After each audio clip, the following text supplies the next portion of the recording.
आदिवासी इस देश का मूल निवासी है। जिसकी जितनी संख्या भारी उसकी उतनी हिस्सेदारी। हम प्रकृतिवादी हैं, हम मूर्ति पूजक नहीं हैं और हमको जबरदस्ती हिंदू में डाइवर्ट किया जा रहा है। धर्म पे विश्वास नहीं करता है, नेचर पे विश्वास करता है। हम हिंदू नहीं हैं, हम आदिवासी हैं। जब तक सत्ता है तब तक इनकी आवाज बुलंद है। आरएसएस कौन होता है इस देश का ठेका लेने वाला?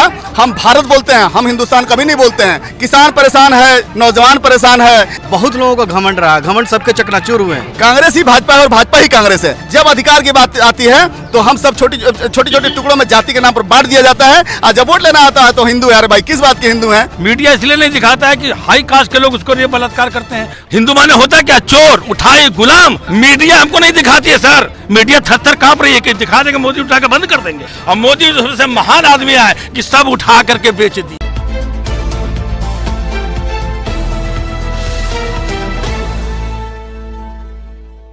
हम हिंदू नहीं हैं, हम आदिवासी हैं। इसका ताजा वक्तव्य है झारखंड के मुख्यमंत्री हेमंत सोरेन ने खुद ही पार्लियामेंट को लिखित में भेजा है कि इस देश का आदिवासी मूल निवासी जो है वो हिंदू नहीं है। यह देश जब जब गुलाम हुआ, हूड़ आए, डच आए, मंगोल आए, पुर्तगाली आए, अंग्रेज आए, जब जब लोग आए अपना सभ्यता, अपना संस्कृति दे के चले गए। लेकिन आदिवासी जंगल से अपने दूर दराज घर बना करके रहने लगा, हट गया, बिगड़ गया। मतलब कहने का मतलब गरीबी झेल लिया, लेकिन किसी का धर्म स्वीकार नहीं किया, किसी गुलामी स्वीकार नहीं किया। हम वो आदिवासी, वो मूल निवासी हैं। लेकिन मोहन भागवत तो कह रहे कि आप लोग भी हिंदू हैं। अरे साहब, मोहन भागवत कौन होते हैं? मोहन भागवत को कौन ठेका दे दिया है? आरएसएस की चीफ है। आरएसएस से क्या होता है? अरे आरएसएस इस देश को ठेका ले रखा है क्या? आरएसएस इस देश का ठेकेदार कौन होता है भाई? बीजेपी के एक केंद्र मंत्री उन्होंने भी कहा कि आप लोग हिंदू ही हैं, हिंदू से अलग थोड़ी है। वो बीजेपी को अब जो सत्ता मिल गया है, वो सत्ता के लोभ में, लालच में वो जो बोल रही है बोलने दीजिए। वो समय एक दिन आएगा, इसलिए कि इस देश का 85%, 85% लोग यानी कि SC, ST, OBC माइनॉरिटी के लोग अब जाग चुके हैं। जब तक सत्ता है तब तक इनकी आवाज बुलंद है। उस सत्ता के लोभ में, सत्ता के ताकत में, अहंकार में बोल रहे हैं। इसलिए जब जिस दिन सत्ता जाएगा उस दिन ये सब आवाज बंद हो जाएगा, क्योंकि बालू की दीवार बहुत लंबी नहीं चलती है। ये बालू की दीवार है, कुछ दिन की सत्ता की बात है। सत्ता से जाने के बाद ये आवाज सब बंद होगी। आरएसएस कौन होता है इस देश का ठेका लेने वाला? यह बाबा साहब भीमराव अंबेडकर ने जो संविधान दिया है, उस संविधान के तहत इस देश के जितने इस देश का बाउंड्री के अंदर रहने वाले लोग हैं उस संविधान का पालन करेंगे। और हम भी संवैधानिक दायरे के अंदर अपनी डिमांड और मांग रख रहे हैं कि जो हमें अधिकार मिला है हमारा वो अधिकार दे दो। बाबा साहब के संविधान के तहत हमारा सब कुछ डिमांड है। मोहन भागवत कहते हैं या आरएसएस के, बीजेपी के लोग जो हिंदुस्तान में वो हिंदू है, तो आप भी मानिए अपने आप को हिंदू। साहब जो कहते हैं आरएसएस के मोहन भागवत जी कहते हैं कि जो हिंदुस्तान में रहता है वो हिंदू है। पहले बात कि हिंदुस्तान तो इसका नाम ही नहीं है। हिंदुस्तान कहीं भी सरकारी दस्तावेज में हिंदुस्तान नाम है नहीं है। इस देश का नाम भारत है। हम भारत बोलते हैं, हम हिंदुस्तान कभी नहीं बोलते हैं। और वो कहते हैं कि जो इस देश के अंदर हिंदू, अरे उनसे ही पूछ लीजिए कि हिंदू शब्द तो ना रामायण में नहीं है, महाभारत में नहीं है, उनके पुराणों में नहीं है। हिंदू का जो धर्म ग्रंथ जो माना जाता है उनके धर्म ग्रंथों में हिंदू शब्द नहीं है। फिर काहे का एविडेंस देते हैं हम हिंदू हैं? किस बात पे? सनातनी मानते हैं। सनातनी किस बात का? सनातनी मतलब क्या होता है? वैदिक जितने इस देश के लोग हैं इनके मतलब इस मेंटलिटी के, इस विचारधारा के लोग गौतम बुद्ध, सम्राट अशोक, वैदिक तक, राम जन्म तक जाते हैं। लेकिन हम आदिवासी लोग, हम इस देश की काउंटिंग वहां से करते हैं कि यह धरती बनी है तब से हम यहीं के वासी हैं। अरे यह देश बना है बाद में, हम पहले से आदिवासी हैं, हम पहले से आदिवासी हैं। तो क्या आपको लगता है कि ये लड़ाई आप जीत पाएंगे? सरकार आपका कॉलम जोड़ेगी आदिवासी के लिए अलग? सरकार को तो एक दिन बुला कर किस कॉलम को जोड़ना पड़ेगा, क्योंकि ये मुहिम छोटा मत समझिए। अभी तो धीरे धीरे। एक सेकंड, आप ये कह रहे छोटा मत देखिए, आपकी कितनी संख्या होगी? 1000, 2000 होगी? मेरी बात समझिए। लाखों किसान हर तरफ बैठे हैं, दिल्ली के हर एक बॉर्डर में बैठे हैं, हरियाणा बॉर्डर हो, यूपी बॉर्डर हो, जिधर भी हो सब तरफ बैठे हैं। लेकिन सरकार के कान तल जू नहीं रेंग रही। 300 किसानों की कुर्बानी दे दिया किसानों ने। आपको क्या तवक्को? आपकी आबादी पूरे हिंदुस्तान में, पूरे भारत में 8% है, आप कैसे जीत पाएंगे? हमारे पास इस देश की आबादी के परसेंटेज में हम 8% है, यानी कि हमारी आबादी 15 करोड़ है। उसके बाद से आप ये कह रहे हैं किसान प्रदर्शन कर रहा है। किसान ही प्रदर्शन नहीं कर रहा है, किसान परेशान है, नौजवान परेशान है, सीमा पर हमारे सैनिक परेशान है, स्कूल में छात्र परेशान है, घर की जो बेटी बहन है रोड पर निकलने के बाद वो परेशान है, मूल निवासी जितने लोग हैं सब लोग परेशान हैं। तो हम ये कह रहे हैं कि किसको किसको परेशान करेंगे, कब तक परेशान करेंगे? सत्ता का अहंकार बहुत दिन तक नहीं चलेगा।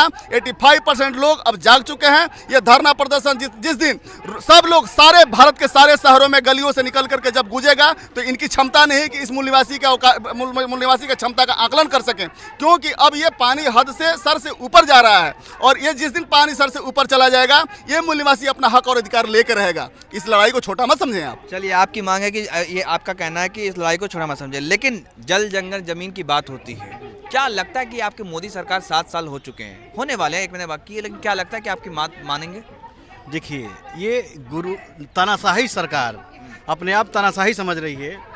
बहुत लोगों का घमंड रहा, घमंड सबके चकनाचूर हुए हैं। एक दिन ज़मीन पे आना ही पड़ता है। बहुत लोग आसमान में उड़ते हैं, ज़मीन छोड़ देते हैं, लेकिन ज़मीन पे आना पड़ता है। अब आदिवासी जाग चुका, पहले का आदिवासी नहीं है। अब आदिवासी कुछ पढ़ना लिखना जान गए हैं। अब वो दिल्ली या हर राज्यों में हमारे चल रहे हैं। हम इस कॉलम को लेकर हम लोग हर राज्य में, अभी राजस्थान में हुआ, पिछले बार उत्तर प्रदेश में हुआ था, अभी पिछले साल में फिर हम लोग दिल्ली में थे। हर राज्यों में चल रहा है। छत्तीसगढ़ में चल रहा है, मध्य प्रदेश में चल रहा है, आपका झारखंड में चल रहा है। अच्छा, कौन सरकार आपकी बात मानेगी? 1941 से नहीं हो रहा। आपका जो अलग कॉलम है, जो मांग है 1871 से लेकर 1941 तक हुआ, अंग्रेजी जब थे, उसके बाद आज़ाद भारत में हुआ ही नहीं। अलग कॉलम की मांग जो आपकी, वो कब सुनी जाएगी? ना कांग्रेस ने किया, बीजेपी 7 साल से। लगता है कि उम्मीद है कुछ? नहीं, उम्मीद है। उम्मीद क्यों नहीं है? उम्मीद पे तो पूरा दुनिया काम है। अब ये सरकार जब आज़ाद भारत जब हम आए तो हमको हटा दिया गया, लेकिन कहीं ना कहीं हमको कह दे कि आप भी हिंदू हैं, आप भी जो है, चाहे जो भी धर्म मान लीजिए, चाहे मुसलमान मान लीजिए, हिंदू मान लीजिए, जो भी मानना है मानिए, लेकिन आप अलग नहीं मानिए अपने को। नहीं, मैं देखिए, पहली बात यह कि मैं हिंदू नहीं हूँ। हिंदू कहने के लिए अब आपका नाम रवि है और कोई श्यामू बताए तो क्या करेंगे? उसकी नज़र में आप श्यामू हो, हमारी नज़र में तो हम अपने आप को तो आदिवासी है। हम नेचर रखें, हम नेचर के पुजारी हैं, प्रकृति के पुजारी हैं, जल जंगल जमीन को मानने वाले लोग हैं। ये धरती हमारी है, हम इसके लिए लड़ने के लिए आए हैं कि हमारे अधिकारों को, हमारे अस्तित्व को बचा के रखें, हमारी जन जंगल जमीन को बचा के रखें। ये जितने आप अभी भारत में जितने भी जंगल हैं सभी आदिवासियों का रहा। आज मैं अभी बता दूं, अंडमान निकोबार में भी एक एरिया है जहाँ पे आदिवासी ही केवल रहते हैं। वहाँ पे जो भी भारत के कोई भी नागरिक वहाँ जाता है तो उनको हिदायत दी गई है कि आप उसको कुछ देंगे नहीं, ना उससे आप बात करेंगे।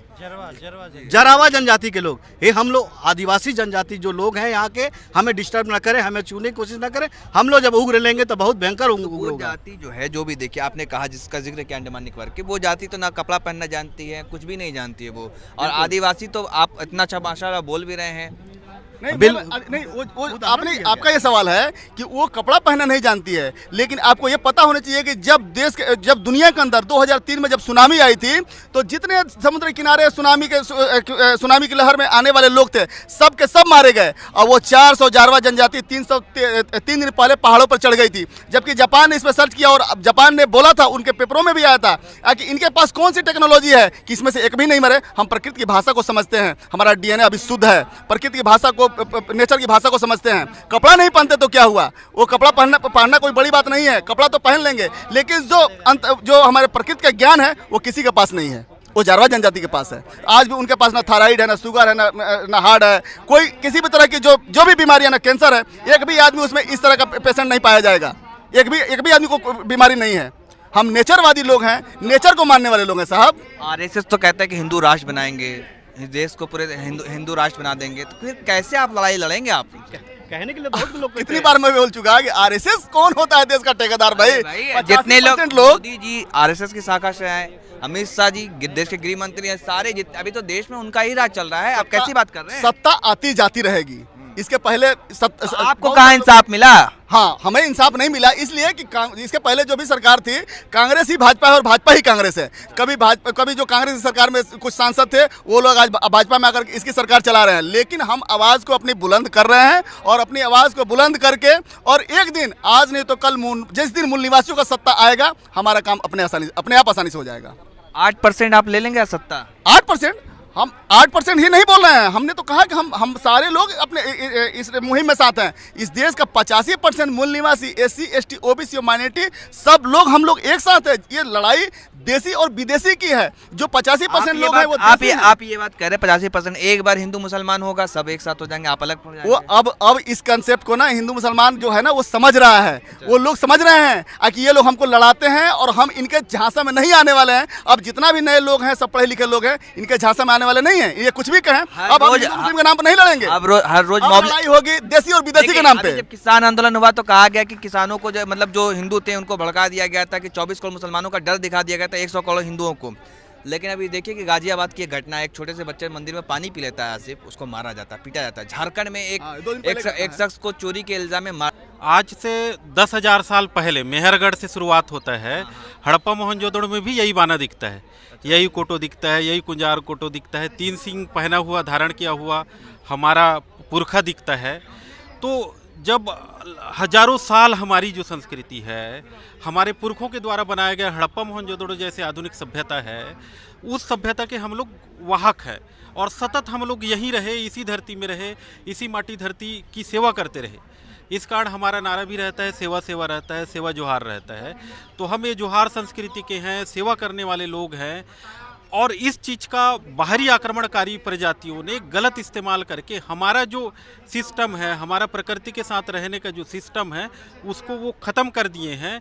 उसी चीज़ को आज़ादी के पहले हमारा था, हमारे पहचान को हम अपने भारतीय संविधान में हमारा भी ऐसा लगता था कि कुछ था, लेकिन अब ऐसा हो गया है कि हमारे चीज़ों को इन लोग दबाने का प्रयास कर रहे हैं, ज़बरदस्ती मिटाने का कोशिश कर रहे हैं। इस कारण आज हम अपना कालम मांगने के लिए आए हैं यहाँ जनगणना में। ये वेशभूषा अगर आप यहाँ दिल्ली की सड़कों पर चलेंगे पहन करके, तो लोग कभी चले आप दिल्ली की सड़कों पर पहन करके? नहीं, ये तो मैं तो ऐसे ही रहता हूँ, है ना। हमारा ये बाना ही है ना, इसमें हमको गर्व है। ये हमारे प्रतीक हैं, ये हमारा इस देश का सबसे अर्थव्यवस्था का प्रतीक है। सबसे पहला मुद्रा ये कौड़ी था, कौड़ी के बाद कोड़ी बना। 20 का जो मापांक है पूरे उत्तर भारत में भी है, दक्षिण भारत में भी है, ये मापांक है। हमारा जो खोज है उसको प्रदर्शित करने में हमको तो गर्व हो गई ना, यही हमारा पहचान है। आप अपनी पहचान जो खो चुकी है उसको वापस दिलाने के लिए कोशिश कर रहे हैं। हाँ, तभी लोगों को, हाँ, ये सिर्फ धर्म नहीं है। आज तो धर्म का पर्याय हो गया है कि आप हिंदू लड़ो मुस्लिम के साथ, मुस्लिम लड़ो हिंदू के साथ, ईसाई के साथ लड़ो। आपस में लड़ मड़ के आपस में ही मर जाएंगे। मानवता के लिए आज जरूरी है कि हमारा एक धर्म कालम हो। क्या लगता है कि ये वापस बचाने के लिए, मानवता के लिए जो बात कर रहे हैं आप? हाँ। अभी देखिए कि राम मंदिर बन रहा है, उसके चंदा दिए जा रहे हैं, तो ये मुमकिन है कि ऐसा हो? ऐसा तभी होगा जब ना यहाँ के मूल निवासियों के धर्म का कोड मिलेगा। जब तक यहाँ के मूल निवासियों के धर्म का अगर कोड नहीं मिलेगा, संविधान में हमारा जगह नहीं मिलेगा, जनगणना कालम में हमारा जगह नहीं मिलेगा, तो नहीं होगा। क्योंकि हमारा धर्म ये बोलता है कि प्रकृति, पेड़ पौधे, जीव जंतुओं को लेके हमके चलना है। हमारा एक अलग पोषण पद्धति है, हम एक दूसरे जीव को बचाते हैं। आज कोरोना के कारण पूरा देश लॉकडाउन हुआ, दुनिया लॉकडाउन हुआ। अगर ये धर्म कोड मिले रहता तो हमारा टेक्निक को समझे रहते, आदिवासियों को टेक्निक को समझे रहते, तब ये दुनिया बची रहती। आज हम टीकों में कब तक निर्भर रहेंगे? एक बीमारी आएगा, फिर क्या तो फ्लू आ जाएगा, कोरोना का फिर एक स्टेंस आ जाएगा। हम कब तक ऐसी टीका लगा के जीते रहेंगे? हमको रोग प्रतिरोधक क्षमता को उत्पन्न करना है, और रोग प्रतिरोधक क्षमता उत्पन्न करने के लिए हमको रोज भिंडी बरबट्टी करेला नहीं खाना है। रोज हमको रसायनों से भीगे हुए चीज़ों को हम अपने शरीर में नहीं लेना है। हमारा पुनेम बताता है, हमारा गोंडी पुनेम बताता है, हमारा ट्राइबल सिस्टम बताता है कि हमको हर मौसम में अलग अलग चीज़ों का सेवन करना है, ताकि हम अपने डीएनए में प्रिंट कर सके। मस्तिष्क में रटने का जो प्रथा ब्राह्मणों ने लाया, देखो रटो, ग्रंथों में हमको डिपेंड नहीं होना है। ये पेड़ पौधे जो दिख रहे हैं, ये प्रकृति के ग्रंथ हैं। ये लोग बताते हैं कि कब हमको क्या खाना है, कब मौसम कैसा रहेगा। ये हमारे महान पांदीपारी कुपारलिंगों ने सिखाया है। चलिए, तो ये देख सकते हैं कि आदिवासी समाज का एक ज़बरदस्त प्रदर्शन हो रहा है जंतर मंतर पर। जो इनकी मांगे हैं, जो इनकी खोई हुई पहचान है, उनको वापस लाने के लिए, और जो जनगणना होता है हर 10 साल पर, उस जनगणना में इनकी मांग है कि हम हिंदू नहीं हैं, हमें अलग कॉलम दिया जाए, आदिवासी का जो कॉलम मिलता था पहले की तरफ। लेकिन सरकार ने साफ तौर पर इनकार कर दिया है। हालांकि अदर का जो कॉलम था वो भी नहीं आएगा, लेकिन अब देखना है कि इनकी मांग जो है उनमें सफलता ये पाते हैं या नहीं। कैमरा नाशिद के साथ मोहम्मद अफजल आलम, नेशनल दस्तक, नई दिल्ली। अगर आप चाहते हैं गरीब हर वंचित इंसान की आवाज आप तक पहुंचे तो हमारे चैनल को सब्सक्राइब करें और बेल आइकन का बटन दबाना ना भूलें। देखते रहिए बहुजन न्यूज।